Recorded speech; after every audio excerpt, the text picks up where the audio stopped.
Hello बच्चों। बेटे अज आप डिस्कस करते हैं स्पॉन्टेनियस एंड नॉन स्पॉन्टेनियस प्रोसैसेस। ठीक है बेटे, जिहड़ा फस्ट लॉ ऑफ थर्मोडायनेमिक्स है वो सानू ये दसदा है कि अलग अलग एंथैल्पी चेंजिस नूं आपां उहदे विच डिस्कस कीता सी वी किवें किसी भी कैमीकल रिएक्शन दे विच जिहड़ा किहदे नाल रिलेटेड है फस्ट लॉ कि कैमीकल चेंजिस जिहड़ियां भी हुंदियां उहदे विच अलग अलग तरह दी एंथैल्पी चेंजिस हुंदियां। ये आपां बड़ियां अलग अलग तरह दी एंथैल्पीज़ नूं आपां डिस्कस कीता होया है। पर सानू ये लॉ बेटे ये नहीं दसदा कि कोई रिएक्शन है जिहड़ा कोई रिएक्शन तां हुंदा है, कोई रिएक्शन नहीं हुंदा। मतलब हरेक जरूरी नहीं हरेक रिएक्शन होवे, कोई रिएक्शन किसी डायरैक्शन दे विच जांदा है, किसी डायरैक्शन दे विच ओह नहीं जांदा। ठीक है, तो हुण इहदा आंसर सानू कौन देगा बेटे? Second law of thermodynamics. पर सैकेंड लॉ पढ़न तो पहला बेटे सानू कुछ चीज़ां पता होणियां चाहीदियां, जिवें सानू ये पता होनी चाहिदी है कि स्पॉन्टेनिटी प्रोसैस दी की हुंदी है।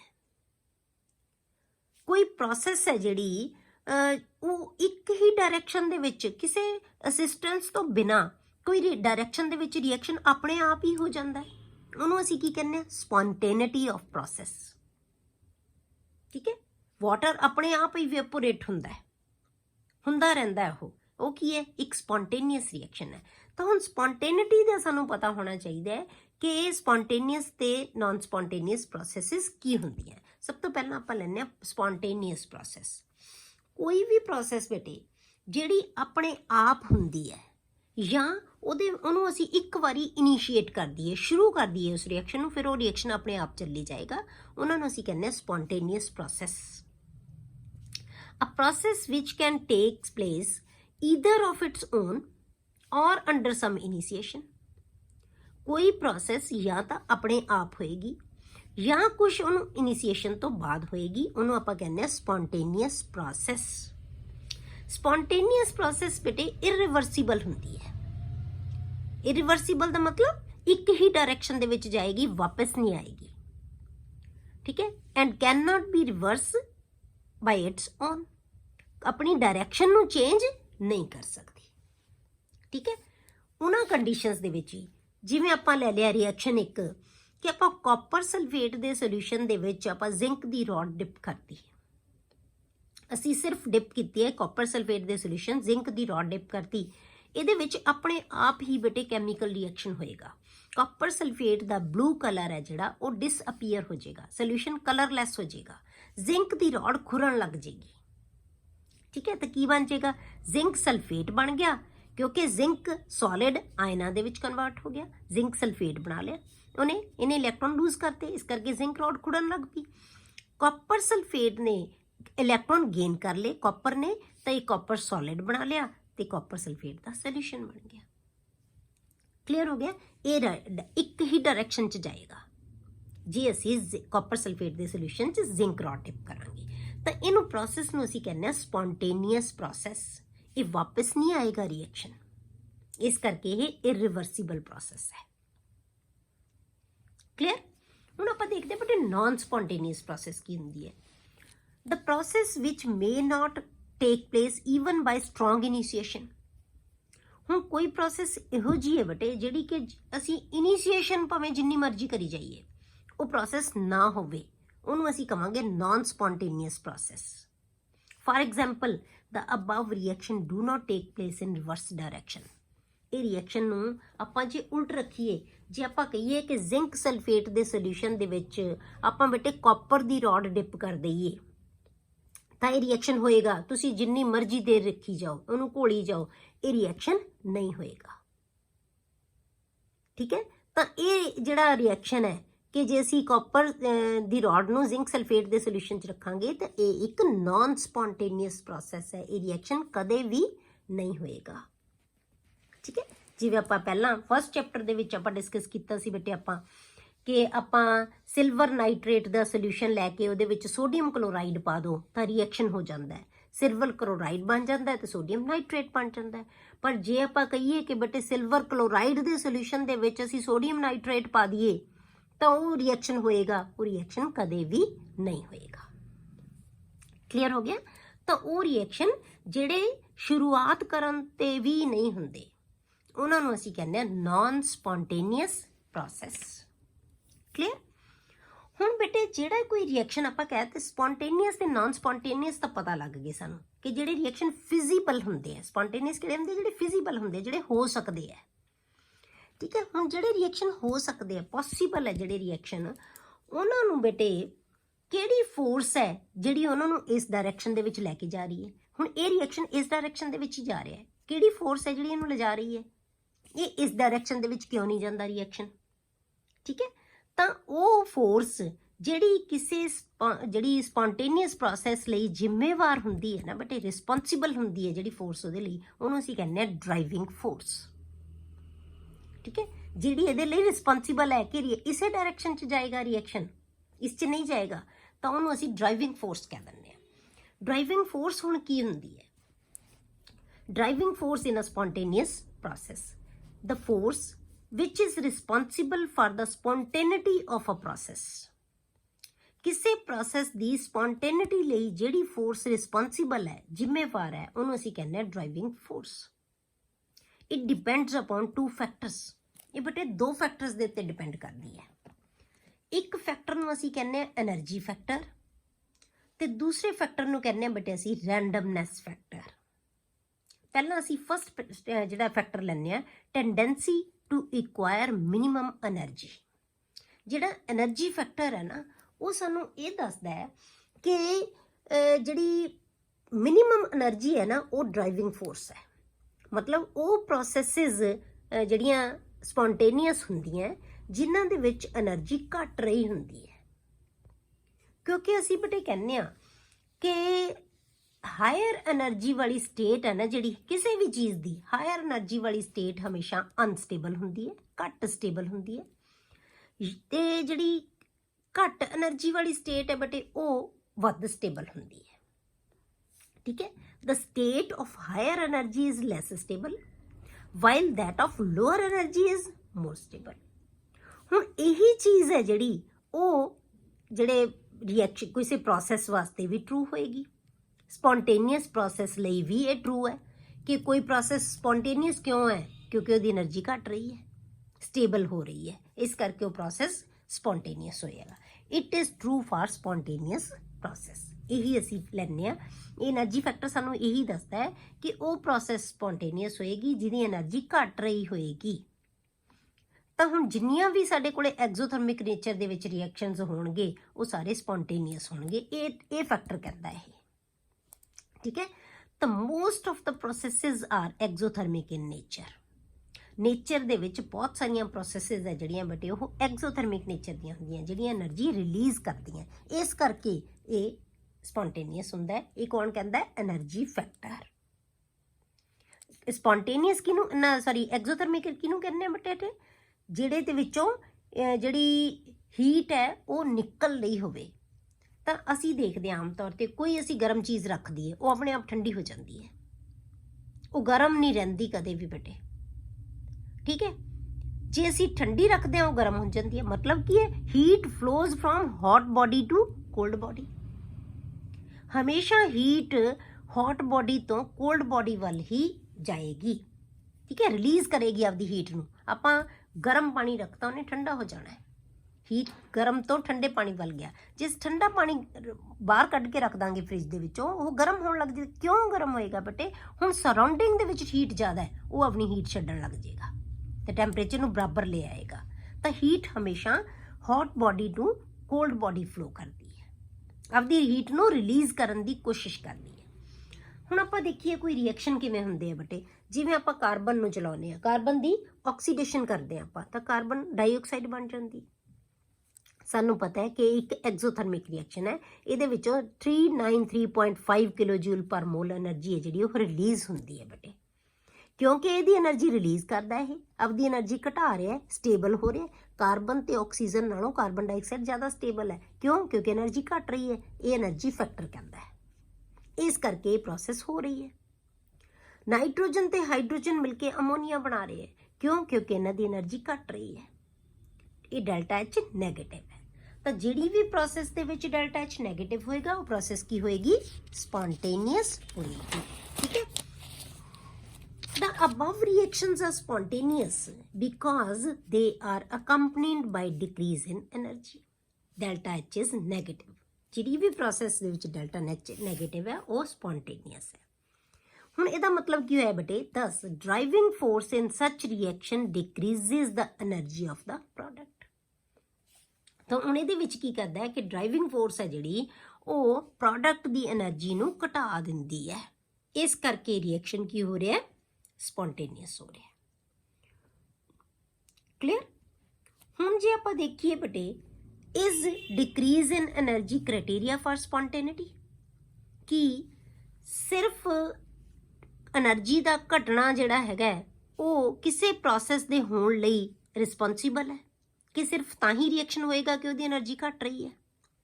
ਠੀਕ ਹੈ, ਇਹ ਹੁਣ ਆਪਾਂ ਦੇਖਣਾ ਹੈ। ਹੁਣ ਆਪਾਂ ਬੇਟੇ ਨੇਚਰ ਦੇ ਵਿੱਚ ਬਹੁਤ ਸਾਰੀਆਂ ਪ੍ਰੋਸੈਸਿਸ ਇਹੋ ਜਿਹੀਆਂ ਹੋ ਰਹੀਆਂ, ਉਹ ਸਪੌਂਟੇਨੀਅਸ ਪ੍ਰੋਸੈਸਿਸ ਹੈ ਜਿਹੜੀਆਂ એનર્ਜੀ ਨੂੰ ਐਬਜ਼ੌਰਵ ਕਰ ਰਹੀਆਂ।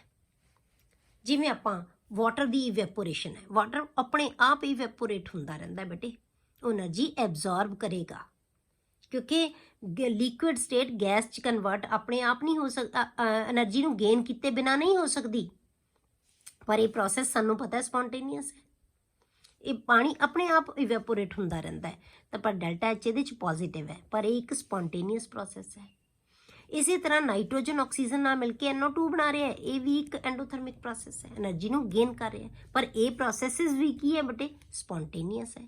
ਇਹਦਾ ਮਤਲਬ ਅਸੀਂ ਇਹ ਤਾਂ ਨਹੀਂ ਕਹਿ ਸਕਦੇ ਕਿ ਜਿਨ੍ਹਾਂ 'ਚ ਡੈਲਟਾ 'ਚ ਨੈਗੇਟਿਵ ਹੈ ਸਿਰਫ ਉਹੀ ਪ੍ਰੋਸੈਸ ਸਪੌਂਟੇਨੀਅਸ ਹੈ, ਇਹ ਵੀ ਪ੍ਰੋਸੈਸ ਸਪੌਂਟੇਨੀਅਸ ਹੈ। ਫਿਰ ਇਹਦਾ ਮਤਲਬ ਕੀ ਹੋਇਆ, ਤਾਂ ਆਪਾਂ ਕੀ ਕਵਾਂਗੇ, ਜਾਂ ਕਹਿ ਲਓ ਤੁਸੀਂ ਜਿਹੜੀਆਂ ਰਿਵਰਸੀਬਲ ਪ੍ਰੋਸੈਸਿਸ ਹੈ, ਜਿਹੜੀ ਪ੍ਰੋਸੈਸ ਦੋਨੋਂ ਪਾਸੇ ਜਾ ਸਕਦੀ, ਜਿਵੇਂ ਆਪਾਂ ਨਾਈਟ੍ਰੋਜਨ ਤੇ ਹਾਈਡਰੋਜਨ ਨੂੰ ਮਿਲ ਕੇ ਅਮੋਨੀਆ ਬਣਾਇਆ ਸੀ ਬੇਟੇ, ਇਹ ਨੈਗੇਟਿਵ ਸੀ, ਆਪਾਂ ਕਹਤਾ ਕਿ ਇਹ ਸਪੌਂਟੇਨੀਅਸ ਹੈ। ਪਰ ਇਹ ਤਾਂ ਇੱਕ ਰਿਵਰਸੀਬਲ ਪ੍ਰੋਸੈਸ ਹੈ, ਇਹਨੂੰ ਜੇ ਅਸੀਂ એનર્ਜੀ ਦੇ ਦਾਂਗੇ ਨਾ, ਗੇਨ ਕਰ ਲੇਗਾ। ਕਿੰਨੀ એનર્ਜੀ, ਜਿੰਨੀ ਇਹਨੇ ਰਿਲੀਜ਼ ਕੀਤੀ ਹੈ, ਤਾਂ ਇਹ ਵਾਪਸ ਨਾਈਟ੍ਰੋਜਨ ਤੇ ਹਾਈਡਰੋਜਨ 'ਚ ਟੁੱਟ ਜਾਏਗਾ। ਤਾਂ ਇਹ ਵੀ ਇੱਕ ਸਪੌਂਟੇਨੀਅਸ ਪ੍ਰੋਸੈਸ ਹੈ, ਇੱਥੇ એનર્ਜੀ ਇਹ ਗੇਨ ਕਰ ਰਿਹਾ ਉਨੀ ਦੀ ਉਨੀ। ਤਾਂ ਇਹਦਾ ਮਤਲਬ ਕੀ ਹੋਇਆ ਬੇਟੇ, ਤਾਂ ਆਪਾਂ ਕਹਿ ਸਕਦੇ ਹਾਂ ਕਿ ਜਿਹੜਾ એનર્ਜੀ ਦਾ ਘਟਣਾ ਜਾਂ ਮਿਨੀਮਮ એનર્ਜੀ ਹੈ ਜਾਂ ਡਿਕਰੀਜ਼ ਇਨ એનર્ਜੀ ਹੈ, ਇਹ ਇਕੱਲਾ ਕ੍ਰਾਈਟੇਰੀਆ ਨਹੀਂ ਹੈਗਾ, ਕੋਈ ਹੋਰ ਫੋਰਸ ਵੀ ਹੈ ਜਿਹੜੀ ਕਿ ਰਿਐਕਸ਼ਨ ਨੂੰ ਚਲਾਉਂਦੀ ਹੈ, ਜਿਹੜੀ ਐਂਡੋਥਰਮਿਕ ਰਿਐਕਸ਼ਨਸ ਲਈ ਜ਼ਿੰਮੇਵਾਰ ਹੋਏਗੀ। ਠੀਕ ਹੈ, thus we conclude that the tendency to have minimum energy or decrease in energy cannot be the only or the sole criterion for spontaneous process. ਕਿਸੇ ਵੀ ਸਪੌਂਟੇਨੀਅਸ ਪ੍ਰੋਸੈਸ ਦੇ ਲਈ ਕੱਲਾ એનર્ਜੀ ਦਾ ਘਟਣਾ ਇਹ ਰਿਸਪੌਂਸੀਬਲ ਨਹੀਂ ਹੈ, ਕੋਈ ਹੋਰ ਫੈਕਟਰ ਵੀ ਹੈ ਬੇਟੇ ਜਿਹੜਾ એનર્ਜੀ ਦੇ ਘਟਣ ਲਈ ਰਿਸਪੌਂਸੀਬਲ ਹੋਏਗਾ।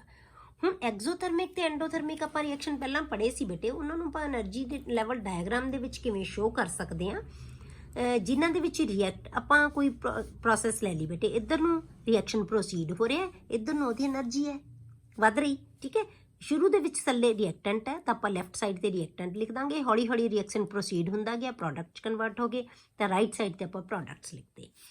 ਹੁਣ ਆਪਾਂ ਲਿਖਤੇ ਕਿ ਆਪਾਂ ਦੇਖ ਲਿਆ ਕਿ ਰਿਐਕਟੈਂਟ ਦੀ એનર્ਜੀ ਆਪਾਂ ਸਪੋਜ਼ ਕਰ ਲਿਆ ਇੰਨੀ ਹੈ, ਇਹਨੂੰ ਅਸੀਂ HR ਨਾਲ ਲਿਖਤਾ। ਜਦੋਂ ਇਹ ਰਿਐਕਸ਼ਨ ਹੌਲੀ ਹੌਲੀ ਪ੍ਰੋਡਕਟ ਦੇ ਵਿੱਚ ਪਹੁੰਚ ਗਿਆ ਤਾਂ ਪ੍ਰੋਡਕਟ ਦੀ એનર્ਜੀ ਬੇਟੇ ਇੰਨੀ ਹੈ, ਤਾਂ ਇਹਦਾ ਮਤਲਬ ਇਹ ਘੱਟ એનર્ਜੀ ਹੈ, ਇਹ ਵੱਧ એનર્ਜੀ ਸੀ। ਡਿਫਰੈਂਸ ਹੈ ਜਿਹੜਾ ਉਹ ਕੀ ਹੈ, HR। ਠੀਕ ਹੈ, ਜਾਂ ਡੈਲਟਾ RH। ਠੀਕ ਹੈ, ਇਹਨੂੰ ਆਪਾਂ ਕੀ ਕਵਾਂਗੇ, difference of the energy, net energy evolved in the reaction. ਇੰਨੀ એનર્ਜੀ ਰਿਲੀਜ਼ ਕੀਤੀ ਹੈ, ਮਤਲਬ ਪਹਿਲਾਂ ਵੱਧ ਸੀ ਹੁਣ ਘਟ ਗਈ, ਇਸ ਲਈ ਪ੍ਰੋਸੈਸ ਸਪੌਂਟੇਨੀਅਸ ਹੈ। ਇਹ ਤਾਂ ਜ਼ਿੰਮੇਵਾਰ ਹੋ ਗਿਆ ਇਹਦੇ ਲਈ, ਤਾਂ ਆਪਾਂ ਠੀਕ ਹੈ ਕਿਉਂਕਿ ਇਹ ਸਟੇਬਲ ਹੋਏਗਾ। ਪਰ ਆਪਾਂ ਐਂਡੋਥਰਮਿਕ ਰਿਐਕਸ਼ਨ ਵਾਸਤੇ ਵੀ ਦੇਖਦੇ ਹਾਂ ਬੇਟੇ। ਐਂਡੋਥਰਮਿਕ ਰਿਐਕਸ਼ਨ 'ਚ ਕੀ ਹੁੰਦਾ ਬੇਟੇ, ਰਿਐਕਟੈਂਟ ਸੇਮ ਡਾਇਗਰਾਮ ਅਸੀਂ ਬਣਾਵਾਂਗੇ, ਰਿਐਕਟੈਂਟ ਦੀ એનર્ਜੀ ਘੱਟ ਹੈ, ਲਿਕੁਇਡ ਵਾਟਰ ਹੈ, ਠੀਕ ਹੈ, ਉਹ ਗੈਸ 'ਚ ਕਨਵਰਟ ਹੋ ਗਿਆ, એનર્ਜੀ ਵੱਧ ਗਈ, ਇਹ ਪ੍ਰੋਡਕਟ 'ਚ ਕਨਵਰਟ ਹੋ ਗਿਆ। ਹੁਣ ਡਿਫਰੈਂਸ ਹੈ ਜਿਹੜਾ ਉਹ ਕੀ ਹੈ, ਡੈਲਟਾ RH ਹੈ। ਨੈਟ એનર્ਜੀ ਜਾਂ ਹੀਟ ਐਬਜ਼ੌਰਬਡ ਇਨ ਦਾ ਰਿਐਕਸ਼ਨ, ਇਹਨੇ ਐਬਜ਼ੌਰਬ ਕੀਤੀ ਹੈ ਜਿੰਨਾ ਦੋਨਾਂ ਦਾ ਡਿਫਰੈਂਸ ਹੈ, ਤਾਂ ਪ੍ਰੋਡਕਟ ਦੇ ਵਿੱਚ ਇਹ ਕਨਵਰਟ ਹੋਇਆ। ਇਹ એનર્ਜੀ ਡਾਇਗਰਾਮ ਕਿਹਦੇ ਵਾਸਤੇ ਬਣਾਵਾਂਗੇ ਅਸੀਂ, ਐਂਡੋਥਰਮਿਕ ਰਿਐਕਸ਼ਨ ਵਾਸਤੇ। ਠੀਕ ਹੈ, ਹੁਣ ਆਪਾਂ ਬੇਟੇ ਦੂਸਰਾ ਫੈਕਟਰ ਪੜ੍ਹਦੇ ਹਾਂ, tendency to have maximum randomness और डिसऑर्डर। दूसरा फैक्टर अपन लेने रैंडमनेस फैक्टर। हुण ये फैक्टर कहता है ਕਿ ਉਹ ਪ੍ਰੋਸੈਸ ਹੈ ਜਿਹੜੀ ਸਪੌਂਟੇਨੀਅਸ ਹੋਏਗੀ ਜਿਹਦੇ ਵਿੱਚ ਡਿਸਆਰਡਰ ਵੱਧ ਰਿਹਾ ਹੈ, ਆਜ਼ਾਦੀ ਵੱਧ ਰਹੀ ਹੈ। ਹਰੇਕ ਚੀਜ਼ ਕਹਿੰਦੀ ਹੈ ਕਿ ਮੈਂ ਆਜ਼ਾਦ ਹੋਵਾਂ, ਠੀਕ ਹੈ। ਆਜ਼ਾਦੀ ਹਰੇਕ ਨੂੰ ਪਿਆਰੀ ਹੈ, ਠੀਕ ਹੈ। ਤਾਂ ਰੈਂਡਮਨੈਸ ਉਹਨੂੰ ਕਹਿੰਦੇ ਆ ਰੈਂਡਮਨੈਸ ਜਾਂ ਡਿਸਆਰਡਰ। ਜਦੋਂ ਰੈਂਡਮਨੈਸ ਮੈਕਸਿਮਮ ਹੋਏਗੀ, ਜਿੱਧਰ ਨੂੰ ਹੋਏਗੀ, ਵੱਧ ਰਹੀ ਹੋਏਗੀ, ਉਹ ਪ੍ਰੋਸੈਸ ਸਪੌਂਟੇਨੀਅਸ ਹੋਏਗੀ। ਇਹ ਫੈਕਟਰ ਕਹਿੰਦਾ ਸਾਨੂੰ ਇਹ। ਹੁਣ ਜਿਵੇਂ ਆਪਾਂ ਦੇਖੀਏ ਬੇਟੇ, ਜੇ ਉੱਪਰ ਹੀ ਦੇਖੀਏ ਆਪਾਂ, ਐਂਡੋਥਰਮਿਕ ਪ੍ਰੋਸੈਸ ਆਪਾਂ ਲਈ ਸੀ, ਵਾਟਰ ਨੂੰ ਆਪਾਂ ਲਿਕੁਇਡ ਨੂੰ ਅਸੀਂ ਗੈਸ 'ਚ ਕਨਵਰਟ ਕੀਤਾ। ਲਿਕੁਇਡ ਵਾਟਰ ਦੇ ਮੋਲੀਕਿਊਲ ਸੀ ਬੇਟੇ ਇੱਕ ਦੂਜੇ ਨਾਲ ਅਟੈਚਡ ਸੀ, ਬਹੁਤ ਨੇੜੇ ਨੇੜੇ ਸੀ, ਕੰਬਾਈਨ ਹੋਏ ਹੋਏ ਸੀ, ਆਰਡਰ ਦੇ ਵਿੱਚ ਸੀ। ਪਰ ਜਦੋਂ ਉਹ ਗੈਸ 'ਚ ਕਨਵਰਟ ਹੋ ਗਏ, ਮੋਲੀਕਿਊਲ ਇੱਕ ਦੂਜੇ ਤੋਂ ਬਹੁਤ ਦੂਰ ਦੂਰ ਚਲੇ ਗਏ, ਮਤਲਬ ਆਜ਼ਾਦ ਹੋ ਗਏ, ਜਿੱਥੇ ਮਰਜ਼ੀ ਘੁੰਮ ਫਿਰ ਸਕਦੇ ਸੀ, ਕੋਈ ਨਹੀਂ ਬੰਨੇ ਹੋਏ ਇੱਕ ਦੂਜੇ ਦੇ ਨਾਲ। ਤਾਂ ਆਜ਼ਾਦੀ ਕੀ ਹੋ ਗਈ ਬੇਟੇ, ਇੱਥੇ ਵੱਧ ਗਈ। ਭਾਵੇਂ ਇਹ ਐਂਡੋਥਰਮਿਕ ਰਿਐਕਸ਼ਨ ਸੀ, ਚਾਹੇ એનર્ਜੀ ਵੱਧ ਰਹੀ ਹੈ, ਪਰ ਨਾਲ ਦੀ ਨਾਲ ਇਹਦੀ ਆਜ਼ਾਦੀ ਵੀ ਵੱਧ ਰਹੀ ਹੈ। ਇਸ ਕਰਕੇ ਇਹ ਪ੍ਰੋਸੈਸ ਕੀ ਹੈ ਬੇਟੇ, ਸਪੌਂਟੇਨੀਅਸ ਹੈ, ਠੀਕ ਹੈ। ਪ੍ਰੋਸੈਸ ਕੀ ਹੈ, ਸਪੌਂਟੇਨੀਅਸ। ਇਹ ਸਾਨੂੰ ਫੈਕਟਰ ਇਹ ਦੱਸਦਾ ਹੈ ਵੀ ਕਿਉਂ ਪ੍ਰੋਸੈਸ ਹੈ ਜਿਹੜੀ ਸਪੌਂਟੇਨੀਅਸ ਹੁੰਦੀ ਹੈ। If we look at the endothermic processes given above, ਜਿਹੜੀਆਂ ਆਪਾਂ ਉੱਪਰ ਦੇਖੀਆਂ, there is a change in physical state. Physical state ਦੇ ਵਿੱਚ ਚੇਂਜ ਹੋ ਰਹੀ ਹੈ ਬੇਟੇ, where the product species can move more freely as compared to the reactant। ਹੁਣੇ ਆਪਾਂ ਦੱਸਿਆ ਕਿ ਗੈਸ ਦੇ ਮੋਲੀਕਿਊਲਸ ਜ਼ਿਆਦਾ ਆਜ਼ਾਦੀ ਦੇ ਨਾਲ ਘੁੰਮ ਸਕਦੇ ਆ as compared to liquid। The free or aimless movement is called randomness। ਜਿਹੜੀ ਇਹ free movement ਹੈ ਨਾ, ਇਹ aimless ਦਾ ਮਤਲਬ ਕੋਈ ਏਮ ਨਹੀਂ, ਐਵੇਂ ਜਿੱਧਰ ਮਰਜ਼ੀ ਧੱਕੇ ਖਾਂਦੇ ਫਿਰੀ ਜਾਓ, ਠੀਕ ਹੈ, ਉਹਨੂੰ ਆਪਾਂ ਕਹਿੰਦੇ ਏਮਲੈਸ। ਇਹ ਜਿਹੜਾ ਹੈਗਾ ਹੈ ਤੁਹਾਡੇ ਕੋਲੇ ਫ੍ਰੀ ਜਾਂ ਏਮਲੈਸ ਮੂਵਮੈਂਟ ਹੈ, ਉਹਨੂੰ ਕਹਿੰਦੇ ਆ ਰੈਂਡਮਨੈਸ ਔਰ ਡਿਸਆਰਡਰ। ਜਿਵੇਂ ਆਪਾਂ ਕਲਾਸ 'ਚ ਬੈਠੇ ਆ, ਆਰਡਰ ਦੇ ਵਿੱਚ ਆ, ਬਾਹਰ ਟੀਚਰ ਚਲਾ ਗਿਆ, ਤੁਹਾਡੇ 'ਚ ਰੈਂਡਮਨੈਸ ਵੱਧ ਜਾਏਗੀ। ਜੇ ਤੁਸੀਂ ਬਾਹਰ ਚਲੇ ਗਏ ਤਾਂ ਉੱਥੇ ਕੀ ਹੈ, ਰੈਂਡਮਨੈਸ ਹੋਰ ਵੀ, ਜਿੱਥੇ ਮਰਜ਼ੀ ਘੁੰਮੀ ਫਿਰੀ ਜਾਓ ਤੁਸੀਂ। ਕਲੀਅਰ ਹੋ ਗਿਆ? ਤਾਂ ਤੁਹਾਡੀ ਆਜ਼ਾਦੀ ਤੁਹਾਨੂੰ ਅੱਛਾ ਲੱਗੇਗਾ ਕਿਉਂਕਿ ਤੁਸੀਂ ਆਜ਼ਾਦ ਹੋ ਗਏ ਹੋ। ਤਾਂ ਆਜ਼ਾਦੀ ਹਰੇਕ ਨੂੰ ਅੱਛੀ ਲੱਗਦੀ ਹੈ। ਤਾਂ ਇਹਦਾ ਮਤਲਬ ਇਹ ਤਾਂ ਉਧਰ ਨੂੰ ਜਾ ਰਹੇ ਹੈ ਬੇਟੇ, ਤੁਸੀਂ ਵੀ ਉਧਰ ਨੂੰ ਜਾਓਗੇ ਨਾ ਜੇ ਤੁਹਾਨੂੰ ਮੌਕਾ ਮਿਲੇ, ਜਿੱਧਰ ਨੂੰ ਤੁਹਾਡੀ ਆਜ਼ਾਦੀ ਵੱਧ ਰਹੀ ਹੋਏ। ਤਾਂ ਇਹਦਾ ਮਤਲਬ ਇਹ ਤਾਂ ਰਿਐਕਸ਼ਨ ਹੋ ਰਿਹਾ ਬੇਟੇ ਉੱਪਰ ਵਾਲੇ, ਕਿਉਂਕਿ ਉਹਨਾਂ ਦੀ ਆਜ਼ਾਦੀ ਹੈ ਜਿਹੜੀ ਉਹ ਵੱਧ ਰਹੀ ਹੈ, ਡਿਸਆਰਡਰ ਵੱਧ ਰਿਹਾ ਉਹਨਾਂ ਦਾ। ਦਸ, the tendency to have greater or maximum randomness or disorder is another factor which can make a spontaneous change feasible। ਜਿਹੜੀ ਕਿ ਪ੍ਰੋਸੈਸ ਨੂੰ ਫਿਜ਼ੀਬਲ ਬਣਾਏਗੀ ਕਿ ਇਹ ਪ੍ਰੋਸੈਸ ਹੈ ਜਿਹੜੀ ਇਹ ਹੋ ਸਕਦੀ ਹੈ। ਕਿਉਂ? ਕਿਉਂਕਿ ਉਹਦੀ ਰੈਂਡਮਨੈਸ ਵੱਧ ਰਹੀ ਹੈ, ਠੀਕ ਹੈ। ਜਿਵੇਂ ਆਪਾਂ ਹੁਣ ਇਹ ਐਗਜ਼ਾਮਪਲ ਲੈਂਦੇ ਹਾਂ, ਆਪਾਂ ਬੇਟੇ ਲੈ ਲਿਆ ਇਹ 2 ਕੰਟੇਨਰ ਹੈ ਸਾਡੇ ਕੋਲੇ, ਉਹਨਾਂ ਨੂੰ ਅਸੀਂ ਇੱਕ ਜਿਹੜਾ ਹੈਗਾ ਸਟਾਪਰ ਦੇ ਨਾਲ ਜੋੜਤਾ ਵਿਚਾਲੋ। ਇੱਕ ਗੈਸ ਅਸੀਂ ਇਸ ਪਾਸੇ ਲੈ ਲਈ, ਇੱਕ ਗੈਸ ਅਸੀਂ ਇਸ ਪਾਸੇ ਲੈ ਲਈ। ਇਹਨੂੰ ਅਸੀਂ ਜਿਹੜੇ ਹੈਗੇ ਖਾਲੀ ਹੋਲਸ ਦੇ ਨਾਲ ਦਿਖਾਤਾ, ਇਹਨੂੰ ਫਿਲਡ ਹੋਲਸ ਦੇ ਨਾਲ ਦਿਖਾਤਾ। ਇਹ ਨਾਈਟ੍ਰੋਜਨ ਗੈਸ ਹੈ, ਇਹ ਬ੍ਰੋਮੀਨ ਗੈਸ ਹੈ। ਬ੍ਰੋਮੀਨ ਗੈਸ ਰੈਡਿਸ਼ ਬਰਾਊਨ ਕਲਰ ਦੀ ਹੁੰਦੀ ਹੈ, ਇਹ ਕਲਰਲੈਸ ਹੈ, ਠੀਕ ਹੈ। ਅਲੱਗ-ਅਲੱਗ ਇੰਨੀ ਸਪੇਸ ਦੇ ਵਿੱਚ ਇਹ ਦੋਨੇ ਗੈਸਸ ਹੈਗੀਆਂ। ਹੁਣ ਆਪਾਂ ਕੀ ਕੀਤਾ ਬੇਟੇ, ਆਪਾਂ ਇਹਦੇ ਸਟਾਪਰ ਨੂੰ ਖੋਲਤਾ, ਮਤਲਬ ਇਹ ਰਸਤੇ ਨੂੰ ਖੋਲਤਾ, ਨਾਲ ਦੀ ਨਾਲ ਇੱਧਰ ਵਾਲੀ ਗੈਸ ਇੱਧਰ ਚਲੀ ਜਾਏਗੀ, ਇੱਧਰ ਵਾਲੀ ਗੈਸ ਇੱਧਰ ਆ ਜਾਏਗੀ, ਮਤਲਬ ਇੰਟਰਮਿਕਸ ਹੋ ਜਾਣਗੀਆਂ ਗੈਸਸ, ਦੋਨਾਂ ਦੇ ਵਿੱਚ ਕਲਰ ਸੇਮ ਹੋ ਜਾਏਗਾ। ਇੱਥੇ ਕਲਰਲੈਸ ਸੀ, ਇਹ ਰੈਡਿਸ਼ ਬਰਾਊਨ ਸੀ। ਹੁਣ ਦੋਨਾਂ ਦਾ ਕਲਰ ਕੀ ਹੈ, ਲਾਈਟ ਬਰਾਊਨ ਕਲਰ ਹੋ ਜਾਏਗਾ, ਲਾਈਟ ਰੈਡਿਸ਼ ਬਰਾਊਨ ਕਲਰ ਆ ਜਾਏਗਾ, ਸੇਮ ਕਲਰ ਆ ਜਾਏਗਾ ਦੋਨਾਂ 'ਚ। ਕਿਉਂ? ਕਿਉਂਕਿ ਇਹਦੇ ਕੋਲੇ ਸਿਰਫ ਇੰਨਾ ਥਾਂ ਸੀ ਇਸ ਗੈਸ ਕੋਲੇ, ਕਿਉਂਕਿ ਇਹਦੇ ਮੋਲੀਕਿਊਲ ਤਾਂ ਸਾਨੂੰ ਪਤਾ ਗੈਸ ਦੇ ਬਹੁਤ ਦੂਰ ਦੂਰ ਹੁੰਦੇ ਆ, ਇਹਦੇ ਕੋਲੇ ਸਿਰਫ ਇੰਨਾ ਥਾਂ ਸੀ। ਪਰ ਜਦੋਂ ਇਹਨੂੰ ਰਸਤਾ ਮਿਲਿਆ ਤੇ ਨਾਲ ਦੀ ਨਾਲ ਇਹਨੇ ਆਪਣਾ ਜਿਹੜਾ ਥਾਂ ਹੈ ਉਹ ਡਬਲ ਕਰ ਲਿਆ, ਮਤਲਬ ਇੰਨੇ ਸਾਰੇ ਥਾਂ 'ਚ ਗੈਸ ਫੈਲ ਗਈ। ਇਸੇ ਤਰ੍ਹਾਂ ਇਸ ਗੈਸ ਕੋਲੇ ਵੀ ਬੇਟੇ ਇੰਨਾ ਥਾਂ ਸੀ ਪਹਿਲਾਂ, ਪਰ ਜਦੋਂ ਇਹਨੂੰ ਮੌਕਾ ਮਿਲਿਆ ਇਹਦੇ ਕੋਲ ਵੀ ਡਬਲ ਸਪੇਸ ਹੋ ਗਈ ਤੇ ਨਾਲ ਦੀ ਨਾਲ ਇਹ ਵੀ ਚਲੀ ਗਈ, ਘੁੰਮਣ ਫਿਰਨ ਲਈ ਆਜ਼ਾਦੀ ਹੋਰ ਮਿਲ ਗਈ। ਕਲੀਅਰ ਹੋ ਗਿਆ? ਤਾਂ ਇਸ ਕਰਕੇ ਕਿਉਂਕਿ ਇਹਦੀ ਰੈਂਡਮਨੈਸ ਵੱਧ ਰਹੀ ਸੀ, ਇਸ ਕਰਕੇ ਗੈਸਿਸ ਦੇ ਵਿੱਚ ਡਿਫਿਊਜ਼ਨ ਬਹੁਤ ਜਲਦੀ ਹੋ ਜਾਂਦਾ ਹੈ ਬੇਟੇ। ਗੈਸਿਸ ਇੱਕ ਦੂਜੇ ਦੇ ਵਿੱਚ ਬਹੁਤ ਜਲਦੀ ਮਿਕਸ ਹੋ ਜਾਂਦੀਆਂ। ਕਿਉਂ? ਕਿਉਂਕਿ ਉਹਨਾਂ ਦੀ ਰੈਂਡਮਨੈਸ ਵੱਧ ਰਹੀ ਹੈ, ਠੀਕ ਹੈ। ਤਾਂ ਇਹ ਫੈਕਟਰ ਹੈ ਜਿਹੜਾ ਸਾਡੇ ਕੋਲੇ ਦੂਸਰਾ ਫੈਕਟਰ ਹੈ, ਜਿਹੜਾ ਕਿ ਸਾਨੂੰ ਦੱਸਦਾ ਹੈ ਕਿ ਜਿਹੜੀ ਪ੍ਰੋਸੈਸ ਹੈ ਉਹ ਸਪੌਂਟੇਨੀਅਸ ਹੈ। ਹੁਣ ਆਪਾਂ ਦੇਖਦੇ ਬੇਟੇ increase in randomness cannot be the only criteria for the spontaneous process। ਹੁਣ ਜਿਵੇਂ ਆਪਾਂ એનર્ਜੀ ਫੈਕਟਰ ਨੂੰ ਕਿਹਾ ਸੀ ਬੇਟੇ ਕਿ ਉਹ ਫੈਕਟਰ ਕੱਲਾ ਜਿਹੜਾ ਹੈਗਾ ਕਿਸੇ ਵੀ ਪ੍ਰੋਸੈਸ ਦੀ ਸਪੌਂਟੇਨਿਟੀ ਲਈ ਰਿਸਪੌਂਸੀਬਲ ਨਹੀਂ ਹੈਗਾ, ਉਸੇ ਤਰ੍ਹਾਂ ਬੇਟੇ ਰੈਂਡਮਨੈਸ ਵੀ ਇਕੱਲਾ ਕਿਸੇ ਪ੍ਰੋਸੈਸ ਦੀ ਸਪੌਂਟੇਨਿਟੀ ਲਈ ਜਿਹੜਾ ਰਿਸਪੌਂਸੀਬਲ ਨਹੀਂ ਹੈ। ਕਿਉਂ? Because there are certain processes in which randomness decreases. ਜਿਵੇਂ ਉਹਦੇ 'ਚ ਪ੍ਰੋਸੈਸ ਲਈਆਂ ਸੀ ਕਿ ਕਈ ਪ੍ਰੋਸੈਸਿਸ ਇਹੋ ਜਿਹੀਆਂ ਹੁੰਦੀਆਂ ਜਿਨ੍ਹਾਂ 'ਚ એનર્ਜੀ ਵੱਧ ਰਹੀ ਹੁੰਦੀ ਹੈ, ਇਸੇ ਤਰ੍ਹਾਂ ਇਹਦੇ 'ਚ ਵੀ ਹੈ ਕਿ ਕਈ ਪ੍ਰੋਸੈਸਿਸ ਇਹੋ ਜਿਹੀਆਂ ਹੁੰਦੀਆਂ ਜਿਹੜੀਆਂ ਕਿ ਸਪੌਂਟੇਨੀਅਸ ਹੁੰਦੀਆਂ ਪਰ ਉਹਨਾਂ ਦੀ ਰੈਂਡਮਨੈਸ ਘੱਟ ਰਹੀ ਹੁੰਦੀ ਹੈ।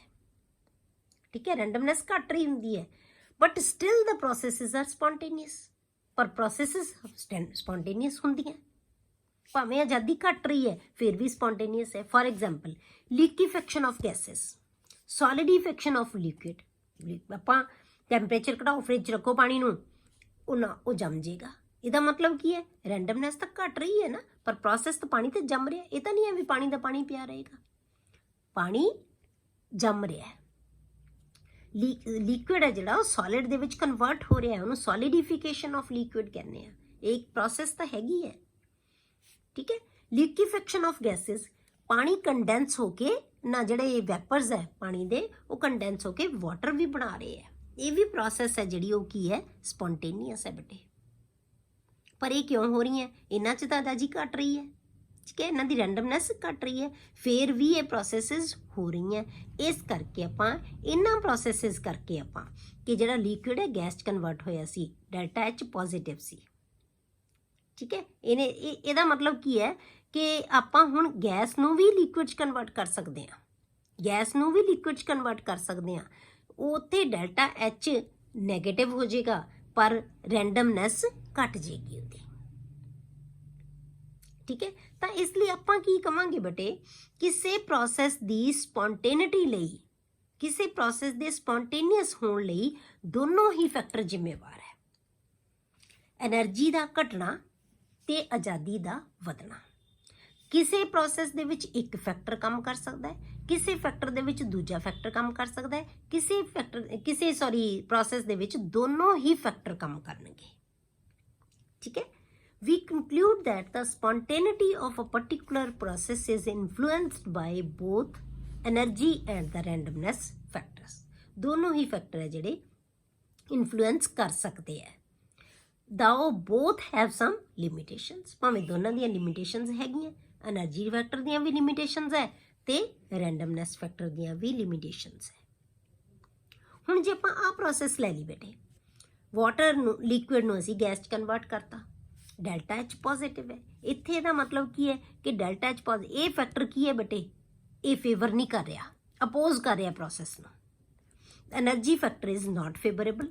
ਇੱਥੇ ਆਪਾਂ ਕੀ ਕਹਤਾ ਕਿ ਫੇਵਰੇਬਲ ਨਹੀਂ ਹੈ factor, but randomness factor is favourable. ਆਜ਼ਾਦੀ ਵੱਧ ਰਹੀ ਹੈ, ਲਿਕੁਇਡ ਗੈਸ 'ਚ ਕਨਵਰਟ ਹੋ ਗਿਆ, ਮੋਲੀਕਿਊਲ ਦੂਰ ਦੂਰ ਜਾ ਰਹੇ ਹੈ, ਆਜ਼ਾਦ ਹੋ ਰਿਹਾ ਜ਼ਿਆਦਾ। ਤਾਂ ਇਹਦਾ ਮਤਲਬ ਜਿਹੜਾ ਐਨਰਜੀ ਫੈਕਟਰ ਸੀ ਉਹ ਤਾਂ ਕੀ ਹੈ? ਅਨਫੇਵਰੇਬਲ ਹੈ ਬੇਟੇ, ਨਾਟ ਫੇਵਰੇਬਲ। ਬਟ ਜਿਹੜਾ ਰੈਂਡਮਨੈਸ ਫੈਕਟਰ ਹੈ ਉਹ ਕੀ ਹੈ? ਫੇਵਰੇਬਲ ਹੈ ਇਸ ਪਰਟੀਕੂਲਰ ਰਿਐਕਸ਼ਨ ਦੇ ਵਿੱਚ, ਪ੍ਰੋਸੈਸ ਦੇ ਵਿੱਚ।